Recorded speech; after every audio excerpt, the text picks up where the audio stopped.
who will compose this Truth Commission? Ito po, mga ordinary Filipino citizens, taxpayer po. Independent po sila. Okay? Nakikita natin ngayon, may mga congressional hearings, Senate hearings, saan ginastos itong confidential funds. Sila mismo ang nag-o-audit na hindi naman nila trabaho kung saan ginastos, di ba? Naging judge na rin eh. Naging auditor na. Oo nga, lahat na. Ano yun, parang kangaroo court na, di ba? So, eto po, kasi pera po ng taong bayan yan. Sila po yung naghihirap, sila po ang nagbayad niyan, at saka sila po ang nag-e-expect na ibalik yan para sa national development. So, ang bubuo ng Truth Commission, random po, taxpayers. So, ano yung trabaho ng Truth Commission na ito? So, sila po yung uupo na mag-i-investigate. Investigahan nila saan ba pumupunta. For example, may whistleblower, may report. For example, Congress or isang office to Truth Commission. Okay, meron akong report. Ito si congressman, ganito, may budget siya pero wala talagang progress dito sa aming distrito. Walang mga proyekto na binigay niya, puro lang ayuda. So may report. So itong Truth Commission ito, sila yung mag-i-investigate. Investigate nila, saan ba pumunta ang budget? Magkano ba ang budget? Saan ba yung ano ba yung nabigay niya? Kung wala talaga, sila din yung magpo-prosecute. Itong Truth Commission kasi again, may burden ang bawat mamayang Pilipino kasi pera po ng taong bayan yan. Parang ninakawan mo po siya. Diba? Pandarambong po pagkukunin at gagamitin nyo para sa pang-personal ang pera ng taong bayan. Diba? So kaya sila mismo ang bibigyan ng kapangyarihan ng Truth Commission na ito para i-investigate, ipoprosecute at bibigyan ng legal actions, legal remedies. Sila yung magre-recommend kung ano yung tamang ipapataw na penalty para sa mga, lalo-lalo na sa masyadong corrupt na. No? So, tapos, pag na-prove na, after thorough investigation, dito sa Anti-Corruption na Commission na to or Truth Commission, dyan na po papasok na naman yung death penalty. Kasi nag-sign ka na ng waiver, di ba? Waiver, okay. Na talagang pag ako, mangungurap, kukupit ako sa pera ng taong bayan, sige, death penalty, firing squad kung pwede, di ba? So yun, that's equivalent to seryoso talaga to, you know? This is serious job. Kasi marami nang naghihirap, marami nang, kung para siyang kumunoy, lalo nang nabubury doon. So, kaya po, ganun kaseryoso. So, yung death penalty po talaga ang ipapataw na penalty, lalong-lalo na sa isang corrupt na opisyal na nagkaroon ng problema, lalo nag-cause ng problem with the public welfare and national interest, sila po yung papatawan. So dyan po nakalagay po sa ating screen yung Anti-Corruption Commission Act or the Truth Commission Act. So yan naman po may existing law, may Republic Act 6770 or your Ombudsman Act. Pero this is different Itong Truth Commission, this is different from the Ombudsman. Kasi Ombudsman Act provides oversight but lacks an independent commission specifically focused on corruption. So ang proposed amendment po nito, sabi ni Pastor, to establish an independent anti-corruption commission with powers to investigate again and prosecute corruption cases without political interference. Kaya po, hindi po congressman, hindi po senator ang mag-iimbestiga kasi dapat walang political interference. Mahahaluan ng political na mga ambisyon kung sakaling sila nang din naman ang mag-i-investigate at magpo-prosecute. So ang overview po ng Truth Commission Act na plano pong isuling ni Pastor kung sakaling bibigyan po natin siya ng pagkakataon sa Senado, this is again para establish again ang independent body dedicated to investigating corruption cases within the government agencies. Ang scope po nito will grant authority to investigate allegations of corruptions across all government levels. Lahat po yan. Pag may report, may whistleblower, and po, i-investigate. Pag may talagang nakikita natin na mas strong talaga yung yung kumbaga yung ebidensya sa pangungurakot ng empleyadong ito ng isang government official na ito, yun po, sila po yung magiging tututukan po ng komisyon na ito. And because of this commission, matatakot na yung magnanakaw. Yes. And bibigyan din natin ng pagkakataon yung mga kababayan natin na maging active sila to report. No? What's really going on doon sa kanilang mga lugar o dito sa opisina nila. And ito din yung magiging dahilan na alam ng bawat government official na hindi pwede sila gumawa ng kahit anong pagnanakaw o anything na labag sa batas dahil may matang laging nakatutok sa kanila. Totoo. Diba, Attorney Kay? And True. bakit kailangan maging isikto tayo? Para walang room para i-entertain ng kahit sinong government official na pwedeng magnakaw. Diba, Attorney Kay? Yes. So, importante talaga yan. Kumbaga, done were the days na lenient tayo, na complacent tayo. Okay lang, ganyan naman talaga, kalakaran na. Hindi, third world mentality po yan, sabi ni Pastor. Ang first world mentality na sinasabi na dapat po ang bawat mamamayang Pilipino magkaroon ng ganitong klaseng pag-iisip is ano yung nakakabuti para sa bansa.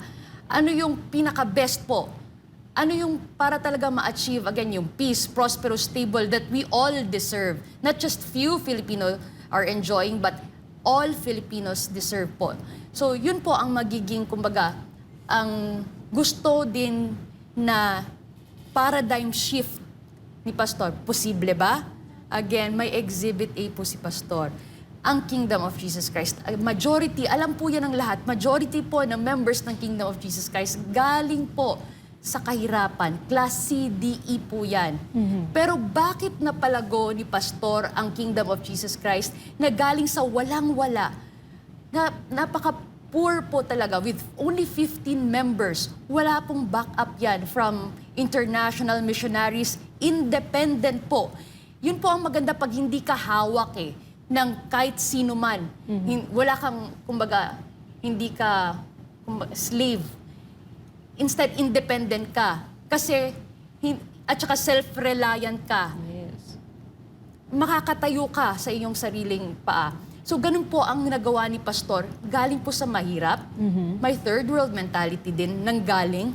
Pero dahil sa araw-araw, ni-revolutionize ni Pastor, tinatawag ni Pastor, revolution of excellence, yung pag-iisip talaga, excellent dapat, always to glorify the Father. What is the kingdom interest?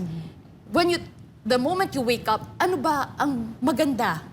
Ano ba mako-contribute ko para sa kingdom? This time, this is just the micro project of Pastor. This same formula, no?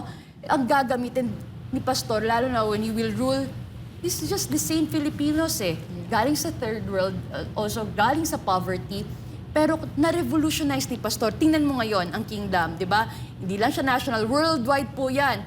At saka maraming members, at saka yung kumbaga, infrastructure na binibigay ni Pastor, hindi substandard. Yes. Excellent talaga, di ba? Kung makikita niyo po yung kingdom, wala po yung backup. Pinagpaguran po yan lahat na may excellent po na pag-iisip, na kung ano nakakabuti, yung may first world mentality na si Pastor lang po ang nakapag-revolutionize ng lahat ng mga kingdom citizens. Bakit po? Because he leads by example. Ito may maganda pa palang sinabi si Pastor about corruption. No? Kung sakali po na yun nga, maluluklok si Pastor bilang senador, hindi niya po tatanggapin yung kanyang sahod. Bakit daw? Bakit daw? Yung sahod niya, ibibigay niya po. Grabe. Para sa proyekto, para sa mga class C, D, E pa rin. Attorney, baka masyado nang ma-challenge ng ibang tatakbo. Baka sabihin din ng mga ibang mamamayan, sana ganun din ibang kandidato, no? Totoo. Sasabihin nila, tatakbo kami kasi magseservisyo kami. So ngayon pa lang sasabihin namin yung sahod namin para na lang sa talagang Totoo. nangangailangan. Ang tanong, Kaya ba nila? Ay, kinasa ni Pastor, may susunod ba sa kanya? Oo nga, hintayin natin yan. Malalaman natin kung ano talaga yung tunay na motivation nila. Yes. Pero, before we wrap up, Attorney Kay, no, dito lang dun sa just to summarize bakit yung position ni Pastor that there is a need para i-repeal itong Article 10, itong liquidation by certification. Number one, sinusulong natin na kailangan talaga maging transparent, Attorney Kay. Na, kasi yun yung wala doon sa itong isinusulong itong Article 10 na to, na walang kawalan talaga ng transparency. At binibigyan din natin ng pagkakataon na lahat ng mga nasa gobyerno, especially yung mga mababatas, kasi sila yung ang number one ang involved dito, di ba? Yes. Na talagang no room for them na ma-entertain yung idea na pwede silang kumuha ng kahit piso Yes. na hindi nila ililiquidate yung pera ng gobyerno. Yes. At yes, Attorney Kay. At saka may isang solution pa, speaking of transparency. Ito po, another solution ni Pastor, dapat digitalized na. Yun. Digitalized na, number one, ang lahat ng government transactions. For example, application or renewal of licenses. Wala nang human contact kasi doon kasi nagkakaroon ng corruption. Oo, kasi sa lagay natin yung attorney, very bureaucratic Talagang ang dami mong level na pupuntahan, iba't ibang papel. Kaya doon daw talaga naliligaw minsan ng Oo. pera. Kaya para maiwasan po yung corruption, kasi big or small corruption pa rin yan Kaya pagnanakaw pa rin yan, pandarambong pa rin yan. So para maiwasan po yan, so digitalize na, again, for transactions yun and even for payment po sa, for example, may penalties, nag-overspeeding ka. So instead na magbabayad ka, mag-seminar ka doon, magbabayad ka, human contact again, wala nang ganon. So dapat digitalize na din yung payment. Even yung pagbayad mo sa mga taxes. Wala nang human contact, okay? Pag magbayad ka, digitalize pa rin. And at the same time, hindi lang yon, even the government expenditures, makikita na yan lahat. Yung procurement, Accessible. yes, accessible, digitalized na. Bidding, for example, para sa mga government projects, digitalize yan, lahat makakakita. Para mismo, for example na lang, engineers, may project ng ganyan DPWH. Pag may access tayo online, ay ganito pala yung budget para dyan na proyekto. So yung mga engineers na nakaka-relate at saka yung mga businessman contractors, nakikita nila, uy, hindi yan yung tama, masyadong malaki yan para sa maliit na proyekto. So makikita ka agad kasi transparent at makokorek ka agad. So yun po yung advantage pag digitalized na lahat.